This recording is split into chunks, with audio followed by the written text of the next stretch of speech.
Good morning बच्चों। मैंने कल कुछ आगे कहा था, मैं कुछ क्वेश्चन और कराऊंगा इस टॉपिक पर।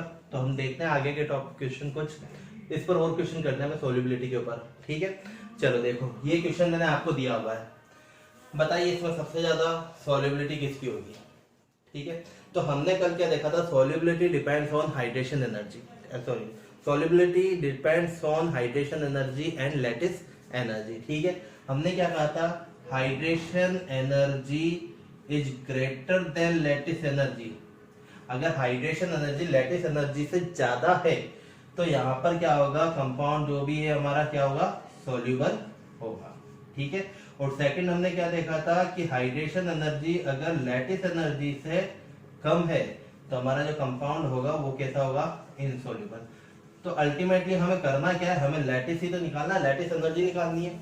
और मैंने ये भी कहा था lattice energy depends on what, lattice energy depends on size and charge. ठीक है, लैटिस एनर्जी जो है एक तो चार्ज के तो डायरेक्टली प्रोपोर्शनल है, पर चार्ज हमारा यहाँ पे यूज नहीं आएगा क्योंकि सब पर ही चार्ज कितना है, +2 चार्ज है, तो यहाँ पे चार्ज की तो टेंशन मत लो। Second, lattice energy is inversely proportional to size. Size जिसका जितना ज्यादा होगा लैटिस एनर्जी उतनी ही क्या होगी, उसकी कम होगी। साइज जितना ज्यादा लैटिस एनर्जी उतना ही कम, कल हम पढ़ चुके हैं इसके बारे में। तो यहाँ पर साइज सबसे ज्यादा किसकी होगी, स्ट्रोंशियम की। हमारा हाइड्रोक्साइड आयन जो है, एनायन जो है वो बहुत बड़ा एनायन नहीं है। आप कंफ्यूज मत होना कि हाइड्रोक्साइड एनायन बहुत बड़ा है। ठीक है, जैसे हमारा सल्फेट, कार्बोनेट और हमारा नाइट्रेट, ऐसे जो एनायन थे वैसा नहीं है, छोटे ही एनायन है ये। ठीक है, तो यहाँ पर साइज सबसे ज्यादा किसकी है, स्ट्रोंशियम की। तो लैटिस सबसे कम किसका बनेगा, इसका। ठीक है, सबसे ज्यादा साइज स्ट्रोंशियम की है तो लैटिस एनर्जी सबसे कम किसकी है, इसकी, क्योंकि इनवर्सली प्रोपोर्शनल है। तो मैं लैटिस एनर्जी का अगर मैं ऑर्डर देखता हूं तो लैटिस एनर्जी का ऑर्डर क्या होगा, स्ट्रोंशियम हाइड्रोक्साइड की जो लैटिस एनर्जी है वो सबसे क्या होगी, कम होगी। उसके बाद कौन आएगा, कैल्शियम हाइड्रोक्साइड। उसके बाद कौन आएगा, मैग्नीशियम हाइड्रोक्साइड। और सबसे ज्यादा किसकी होगी, बेरिलियम हाइड्रोक्साइड। ठीक है, अब हम ये भी जानते हैं कि हमारा लैटिस एनर्जी जो होता है वो जितना ज्यादा होगा सॉल्युबिलिटी उतनी ही क्या हो जाएगी, कम हो जाएगी। मतलब lattice energy inversely proportional to solubility. ठीक है, तो देखो सबसे ज्यादा सॉल्युबिलिटी किसकी होगी फिर, जिसकी लैटिस एनर्जी सबसे कम है। तो अगर मैं सॉल्युबिलिटी का ऑर्डर देखता हूं, सॉल्युबिलिटी का अगर मैं ऑर्डर देखता हूं तो सॉल्युबिलिटी सबसे ज्यादा strontium hydroxide, then calcium hydroxide, then magnesium hydroxide और देन सबसे ज्यादा है ना, मैंने उल्टा सिंबल लगा दिया, बेरिलियम हाइड्रोक्साइड। तो सबसे ज्यादा किसका होगा, strontium hydroxide, then calcium hydroxide, then magnesium hydroxide. और सबसे कम सोल्यूबल कौन होगा हमारा, बेरिलियम हाइड्रोक्साइड। ठीक है, आती है बात समझ में। तो बहुत बड़ा नहीं, बहुत बड़ा कॉन्सेप्ट नहीं है, छोटा सी कॉन्सेप्ट है। आपको तो बस एक चीज याद रखनी है, lattice energy directly proportional to charge and lattice energy inversely proportional to size. और हमें यहाँ पे साइज के अकॉर्डिंग देखना है कि लैटिस एनर्जी जिसका ज्यादा आ रहा है उसकी सॉल्युबिलिटी क्या होगी, कम होगी। क्यों, क्योंकि लैटिस एनर्जी ज्यादा आने का मतलब ही क्या है कि वो लैटिस हमारा उतना ही क्या स्ट्रॉन्ग है, उसको ब्रेक करना, उसको सोल्यूबल करना इतना इजी नहीं है। तो lattice energy more than solubility less. Clear है बात। तो ये हमारा एक एग्जांपल था। ठीक है, उसके बाद हम एक और एग्जांपल देखते हैं। जैसे कौन सा ले, कोई अच्छा खासा एग्जांपल लेते हैं। जैसे बेरिलियम ऑक्साइड ले लेते हैं, beryllium oxide, magnesium oxide, calcium oxide, strontium oxide, barium oxide. ठीक है, ये मैंने एक एग्जांपल लिया है। क्या लगता है आपको इसमें क्या आंसर होना चाहिए, क्या आंसर आएगा इसका लैटिस एनर्जी का, बताइए। तो देखो लैटिस एनर्जी का इसमें ऑर्डर में तीन चीजों को बस एक साथ देखता हूं। सबसे पहले अपन लैटिस एनर्जी भी देखते हैं, इसकी एक साथ ही कंप्लीट कर लेते हैं, अलग अलग चीजें पढ़ेंगे। लैटिस एनर्जी भी देख लेते हैं, इसकी सॉल्युबिलिटी भी देख लेते हैं। ठीक है, और थर्मल स्टेबिलिटी भी देख लेते हैं। तीनों को एक साथ लेते हुए मैं चलता हूँ। क्वेश्चन कहीं से भी पूछ सकता है, वो लैटिस एनर्जी भी पूछ सकता है आपसे, सॉल्युबिलिटी पूछ सकता है आपसे, और थर्मल स्टेबिलिटी भी वो पूछ सकता है। ठीक है, तो सबसे पहले लैटिस एनर्जी से आंसर निकालेंगे। हमारा ऑक्साइड है, छुटकू सा एनायन है, टेंशन हमें लेनी नहीं है। तो कॉन्सेप्ट याद करो जल्दी, क्विक। कॉन्सेप्ट क्या है, क्या बोलता है कॉन्सेप्ट, सोचो। लैटिस एनर्जी में कॉन्सेप्ट ये बोलता है, पहले तो कॉमन को हटा दो, कॉमन हमारा ऑक्सीजन है, एनायन कॉमन है तो उसे साइड में रख दो। फिर चलो कहां पे, मेटल पे, कैटायन पर। कॉन्सेप्ट को याद करो। क्या चार्ज से ये क्वेश्चन सॉल्व हो सकता है क्या? नो, चार्ज से ये क्वेश्चन सॉल्व नहीं हो सकता। क्यों? क्योंकि they have same charge, all these compound having same charge, so we move to size. हम कहां पे मूव करेंगे? साइज की तरफ। ठीक है, तो साइज हम जानते हैं, when we move up to down size will increase. तो साइज सबसे ज्यादा किसकी होगी? बेरियम की। सबसे ज्यादा साइज अगर बेरियम की है तो हमें याद रखना है size is inversely proportional to lattice energy. तो बेरियम ऑक्साइड की लैटिस एनर्जी क्या होगी? सबसे कम होगी। तो लैटिस एनर्जी का जो ऑर्डर आएगा वो सबसे बेरियम ऑक्साइड का सबसे कम, then strontium oxide, then calcium oxide, then magnesium oxide, then beryllium oxide. चलो एक टेंशन खत्म। हमने क्या करा, मैं दोबारा ऐसे क्वेश्चनों को समझाता हूँ कैसे करते हैं अपन इस क्वेश्चन को। सबसे पहले तो कंपाउंड को देखो और सोचो किसके थ्रू इसका आंसर निकलेगा। क्या चार्ज के थ्रू निकलेगा? नहीं। पहले तो एनायन और कैटायन को सेपरेट कर लो कि एनायन कॉमन है कि तुम्हारा कैटायन कॉमन है। तो हम क्या देख रहे हैं यहाँ पे, एनायन कॉमन है तो एनायन को साइड में रखो, कैटायन की तरफ देखो। कैटायन का सबसे पहले चार्ज चेक करो, क्योंकि चार्ज डोमिनेट करता है किस पर? साइज पर। तो पहले ही चार्ज चेक कर लो। तो हम क्या देख रहे हैं, चार्ज तो सबका सेम है, तो चार्ज के थ्रू आंसर नहीं निकलेगा। तो हमने किस तरफ मूव किया?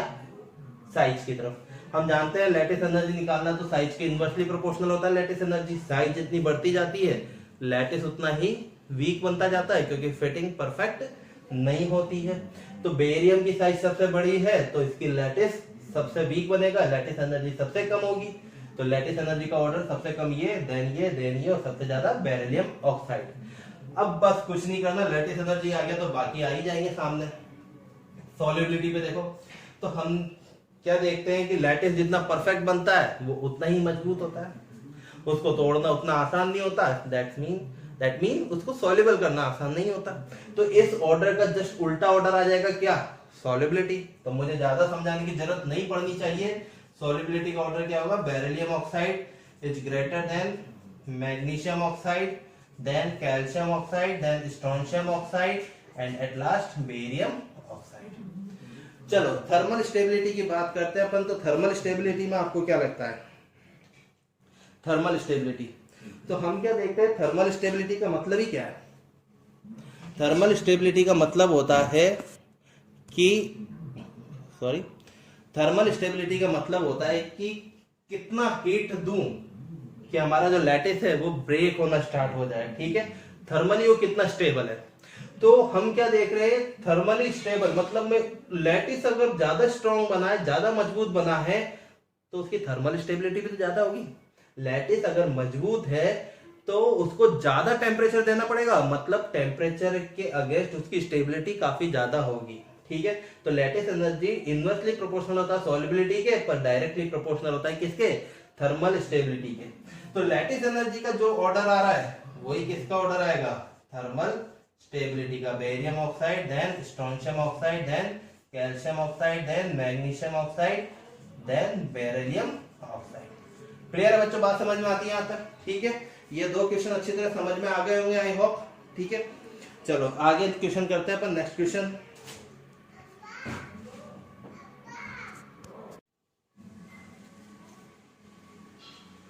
देखो Li2O, Na2O, K2O potassium oxide, Rb2O rubidium oxide, और सीजियम ऑक्साइड CH2। ठीक है, मैं वही एक साथ तीनों चेक करते हुए चलता हूँ, बार बार चेंज नहीं कर रहे अपन इसमें। तो सबसे पहले मैं क्या देखूंगा इसमें? लैटिस एनर्जी, वहीं से मेरे को सॉल्यूशन निकालना है। ठीक है, अच्छा पहले यहाँ पे देख लो, आप एक और चीज चेक करो। यहाँ पे एनायन कॉमन है, कैटायन कॉमन है। हम क्या देख रहे हैं कि यहाँ पे एनायन कॉमन है, ऑक्सीजन ऑक्सीजन ऑक्सीजन ऑक्सीजन। तो हमें कैटायन की तरफ मूव करना है, ठीक है। तो कैटायन में चार्ज, क्योंकि एक ही ग्रुप के मेंबर है तो यहाँ पे चार्ज भी क्या है, कॉमन है। तो हमें क्या लेके चलना है, साइज लेके चलना। तो मैं साइज का ऑर्डर देखता हूँ। उसके बाद अपन क्या देखेंगे, लैटिस एनर्जी का ऑर्डर देखेंगे, क्योंकि मुझे पता है lattice energy is inversely proportional to size, ठीक है। तो अपन इसके बाद क्या करेंगे, लैटिस एनर्जी का ऑर्डर देखेंगे, ठीक है। तो यहाँ पे लैटिस एनर्जी, उसके बाद में इसमें सॉल्युबिलिटी का ऑर्डर देखता हूँ, और लास्ट में थर्मल स्टेबिलिटी का ऑर्डर अपन यहाँ पर चेक करेंगे, ठीक है। तो चलो मूव करते हैं। सबसे पहले देखो लिथियम ऑक्साइड, सबसे पहले साइज की बात करते हैं। तो ऑब्वियसली अब तो आप समझ गए होंगे सीजियम की साइज सबसे ज्यादा है। तो सीजियम प्लस जो है वो सबसे बड़ा ion, then RB plus, then K plus, then Na plus, और देन Li प्लस, ठीक है। तो यहाँ पे साइज का ऑर्डर तो ये आ गया। कोई दिक्कत भरा काम है क्या? कोई दिक्कत भरा काम नहीं है, बहुत इजी काम है, ठीक है। जो है जब हम ग्रुप में ऊपर से नीचे आते हैं तो साइज क्या होती है, इंक्रीज होती जाती है। चलो जब ये देख लिया तो फिर लैटिस को भी देखते हुए चलते हैं। तो लैटिस एनर्जी सबसे ज्यादा किसमें होगी, हमने देखा है कि साइज के इनवर्सली प्रोपोर्शनल है। तो सबसे ज्यादा lattice energy Li2O, then Na2O, then K2O, then Rb2O, then caesium oxide, ठीक है। अब हमने ये भी देखा है कि लैटिस एनर्जी जितनी ज्यादा होगी सॉल्युबिलिटी उतनी ही क्या होती जाएगी, कम होती जाएगी, आसानी से सॉल्युबल नहीं होगा वो। तो जस्ट इसका इनवर्सली प्रोपोर्शनल है तो जस्ट इसका उल्टा सॉल्युबिलिटी हो जाएगी। तो सबसे ज्यादा सॉल्युबल कौन है, caesium oxide, then rubidium oxide, then potassium oxide, then sodium oxide Na2O, और सबसे ज्यादा सबसे कम लिथियम ऑक्साइड क्या होगा, सॉल्युबल होगा। थर्मल स्टेबिलिटी लैटिस एनर्जी के डायरेक्टली प्रोपोर्शनल है, क्योंकि लैटिस जितना स्ट्रॉन्ग होगा उतनी ही टेम्परेचर देना पड़ेगा उसको ब्रेक करने के लिए। तो थर्मली कितना स्टेबल है, सबसे ज्यादा थर्मली स्टेबल कौन है, जो जिसका लैटिस सबसे अच्छा बना हो। तो सबसे अच्छा लैटिस किसका बना, Li2O का, then Na2O, then K2O, then Rb2O, then CS2O, caesium oxide. Clear है बात यहाँ तक, सिंपल ये बच्चों, समझ में आ रहा है, कोई कंफ्यूजन कुछ नहीं है, ठीक है। चलो फिर आगे निकलते हैं अपन, आगे चलते हैं। चलो मुझे नहीं लगता इसमें कोई कंफ्यूजन होगा आपको। आप ऐसे क्वेश्चन को प्रैक्टिस करते रहिए जहां से भी मिले, ठीक है, प्रैक्टिस करते रहिए, ठीक। एक और क्वेश्चन देखते हैं अपन, जैसे LiClO4, ठीक है, NaClO4, KClO4, RbClO4, CsClO4। चलो आप वीडियो पॉज करो और आंसर निकालो इसका। क्या लगता है आपको इसमें सबसे ज्यादा सॉल्युबिलिटी किसकी होगी, क्या लगता है आपको सबसे ज्यादा सॉल्युबिलिटी किसकी होगी? तो सॉल्युबिलिटी निकालने के लिए सबसे पहले तो मुझे क्या देखना है, लैटिस एनर्जी, ठीक है। तो लैटिस एनर्जी का ऑर्डर क्या आना चाहिए, लैटिस एनर्जी का ऑर्डर क्या आना चाहिए, जिसका साइज सबसे ज्यादा है उसका लैटिस सबसे वीक बनता है, ठीक है। तो साइज सबसे ज्यादा किसकी है, सीजियम की, तो इसका लैटिस सबसे क्या होगा, वीक होगा। क्या ये सोचा है आपने? अगर ये सोचा है तो कल का कॉन्सेप्ट आप याद नहीं कर पा रहे हो, फिट नहीं कर पा रहे हो उस कॉन्सेप्ट को। अब देखो आपके पास कौन आ गया, ClO4, और चार्ज कितना है इस पर, माइनस, ठीक है।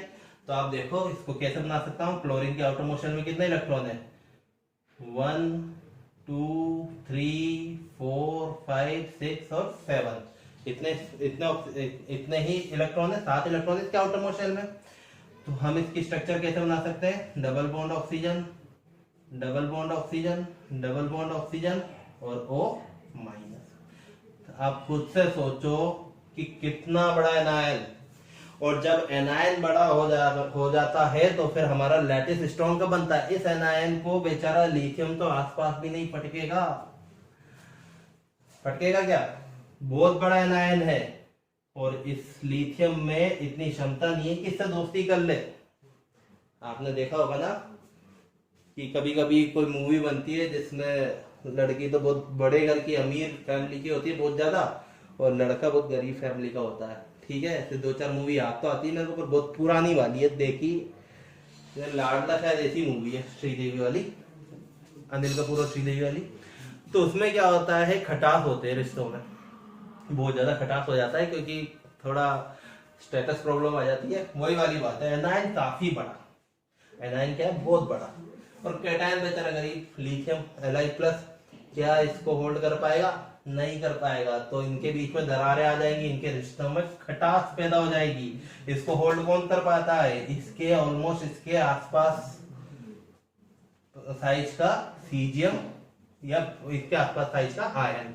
तो हमारा सीजियम जो है बिगर कैटायन है, और bigger cation can hold bigger anion. तो हमारा लैटिस एनर्जी का ऑर्डर क्या होगा, ये एक्सेप्शनली वाले में आता है, याद करो इसको। सबसे ज्यादा किसका होगा, CsClO4, then RbClO4, then KClO4, then NaClO4, और सबसे लास्ट में LiClO4। ठीक है, तो जहां पर अपन सोच रहे थे कि नहीं लिथियम क्लोराइड जो सबसे ज्यादा अच्छा लैटिस बनाएगा, अब वो क्या कर रहा है, सबसे वीक लैटिस बना रहा है। ठीक है, आती है बात समझ में।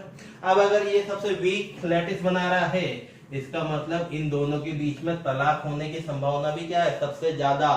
पानी रूपी परिवार आ जाता है इनके बीच में, वाटर रूपी परिवार या दोस्त या कोई भी जो इनके कान भर सके, जो इनको भड़का सके। ठीक है, तो जैसे ही फैमिली का इन्वॉल्वमेंट होगा, तो जिनका रिश्ता सबसे कमजोर है वो सबसे पहले अलग अलग होंगे। ठीक है, तो सोलिबिलिटी सबसे ज्यादा किसकी होगी, LiClO4 में, देन NaClO4, देन KClO4, और देन RbClO4, और सबसे कम सोलिबिलिटी किसकी होगी, CsClO4। ठीक है, तो ये एक्सेप्शन वाले केस में आते हैं, आप इसको याद रखना। ठीक है, अब जब मैंने सोल्युबिलिटी बता दी है, तो थर्मल स्टेबिलिटी आप इसकी खुद से पहचान के करना। ठीक है, आती है यहाँ तक बात समझ में, कोई डाउट यहाँ पर मुझे नहीं लगता होना चाहिए, फिर भी डाउट है तो आप मुझसे बेझिझक होकर पूछ सकते हैं। ठीक है, चलो एक और क्वेश्चन देखते हैं अपन। LiNO3 lithium nitrate, NaNO3 sodium nitrate, KNO3, RbNO3 और CsNO3। चलो ये क्वेश्चन अपन को करना है, तो क्या लगता है आपको क्या होगा इसका आंसर। ठीक है, क्या आप इसका आंसर, सॉल्युबिलिटी सबसे ज्यादा किसकी होगी, सीजियम नाइट्रेट की या लिथियम नाइट्रेट की। तो हम क्या देखते हैं, यहाँ पे भी नाइट्रेट है, तो एक्सेप्शन वाले केस है ये भी। तो लैटिस एनर्जी सबसे ज्यादा किसमें मिलेगा आपको, लैटिस एनर्जी का जो ऑर्डर होगा वो सबसे ज्यादा लैटिस कौन बनाएगा, bigger cation can hold bigger anion. तो सबसे अच्छा लैटिस ये बनाएगा, then this, then this, then this. तो ये तो लैटिस एनर्जी का ऑर्डर आ गया। अब अगर मैं सॉल्युबिलिटी का ऑर्डर पूछता हूं, तो जस्ट इसका रिवर्स, जो सबसे स्ट्रॉन्ग होगा, जिनका लैटिस सबसे स्ट्रॉन्ग होगा, वो आसानी से अलग अलग नहीं होंगे। जिनका परिवार का आधार ही कमजोर है, वो आसानी से तलाक ले लेंगे। तो यहाँ पे मिस्टर लिथियम और मिसेस नाइट्रेट दोनों क्या करेंगे, एक दूसरे के साथ संबंध विच्छेद या विवाह विच्छेद कर लेंगे। तो सबसे ज्यादा सोल्यूबल कौन होगा, LiNO3, then NaNO3, then KNO3, then RbNO3, then CsNO3। Got it, कोई बहुत बड़ी बात नहीं है, समझ में आ चुका होगा। ठीक है, तो ये आपके कुछ एग्जाम्पल थे, आप इनकी एक और बार प्रैक्टिस कीजिए और रिवाइज कीजिए इनको एक और बार। Thank you.